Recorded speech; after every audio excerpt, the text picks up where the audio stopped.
Du drame de 1950 à la Copa América 2019, le Maracanã n'a cessé d'écrire l'histoire du football brésilien. Point de passage obligatoire pour tout fan de football lorsqu'il se rend à Rio, il est l'un des rares stades à avoir accueilli 2 finales de Coupe du Monde et vient de célébrer ses 70 ans.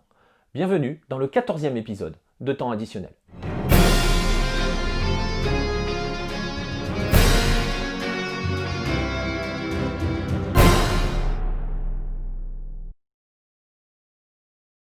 En 1939, Jules Rimet est au Brésil pour étudier la candidature du pays à l'organisation de la Coupe du Monde 1942. La Seconde Guerre mondiale va mettre un terme à cette organisation-là et à cette Coupe du Monde-là, mais au sortir de la guerre, alors que la vie reprend son cours, le Brésil est naturellement désigné pays hôte de la prochaine édition qui doit se tenir en 1949. Le Brésil compte alors un grand stade, le Pacaembu de Sao Paulo, et il est alors pour les dirigeants impensable de ne pas avoir un véritable grand stade de football dans la capitale du pays alors, Rio de Janeiro. Le projet est alors lancé, la première étape consiste à trouver un site pour déposer ce nouveau stade. Cette étape est l'objet d'une guerre entre Carlos Lacerda, député fédéral, et le maréchal Angelo Mendes de Moraes, maire de la ville, une lutte qui aboutit au report de la Coupe du Monde qui ne se tiendra plus en 1949 mais en 1950.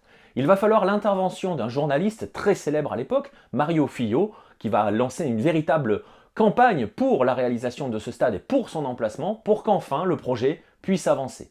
On trouve alors un lieu au centre de la ville, un terrain qui appartient au Derby Club et où se trouvait autrefois l'hippodrome qui était utilisé pour les courses de chevaux et qui a été plus ou moins abandonné suite à l'arrivée de l'hippodrome de Gavea. Et on va pouvoir alors lancer le concours pour définir quel modèle aura ce stade. 2 projets se retrouvent alors en finale. Le premier est porté par Oscar Niemeyer qui bâtira plus tard avec d'autres architectes la ville de Brasilia qui deviendra la nouvelle capitale du Brésil.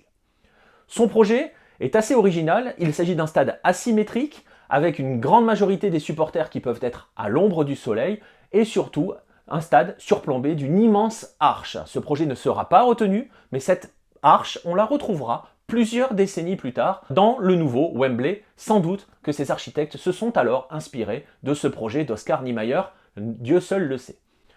Il y a alors le deuxième projet, celui qui va être retenu. Ce projet prévoit un stade de 155 250 places qui s'étend sur une surface de 155 000 m². Les travaux débutent le 2 août 1948, ils vont durer 665 jours, au cours desquels plus de 1500 ouvriers vont se relayer afin de bâtir ce nouveau stade.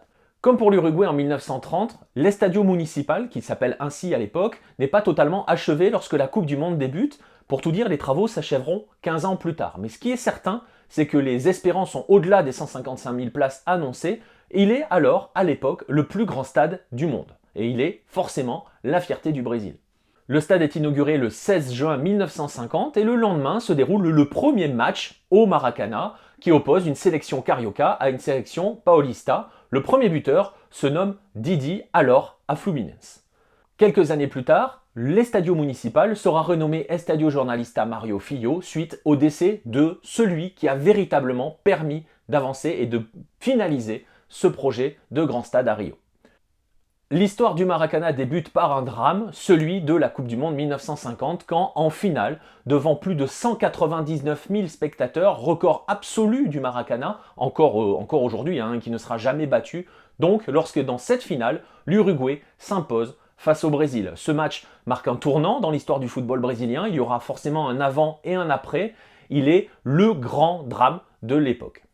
Mais le Maracanã ne va pas rester un stade maudit bien longtemps, il va finalement entrer dans l'histoire du football carioca brésilien et mondial. C'est ici qu'en 1961, Pelé inscrit ce que l'on appelle alors et dépose l'appellation Gol de Placa. C'est ici toujours Pelé, un soir de novembre 1969, inscrit le 1000e but de sa carrière. C'est ici aussi que Zico inscrit les 2 premiers buts de la finale de Copa Libertadores 1981, le premier titre de Flamengo dans cette compétition, titre qui sera décroché quelques jours plus tard au terme d'un match d'appui. Zico est d'ailleurs, à ce jour, le meilleur buteur de l'histoire du Maracanã avec 333 ou 334 buts, le débat reste encore ouvert. C'est ici aussi que le Brésil chasse ses vieux démons en finale de la Copa América 1989, finale entre guillemets, parce que c'était à l'époque une formule de championnat, face à l'Uruguay, victoire grâce à un but de Romario, le 4e titre de la sélection brésilienne.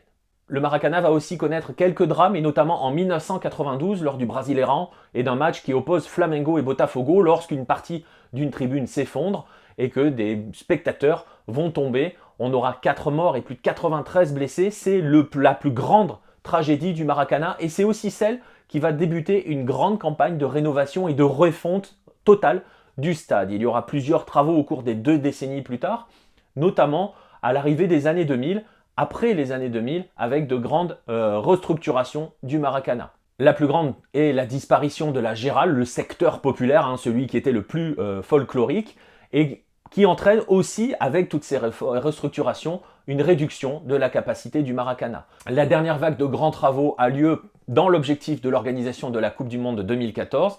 Le stade est alors en partie détruit, on ne garde que la structure extérieure, et le Maracanã est complètement reformé à l'intérieur avec de nouvelles tribunes entièrement assises et une nouvelle capacité qui se situe désormais aux alentours des 78 000 places et qui donc laisse dans l'esprit des torcedores locaux, notamment ceux de Flamengo, une grande nostalgie de l'époque de la Gérald et du carnaval qui étaient les matchs dans un Maracanã en fusion.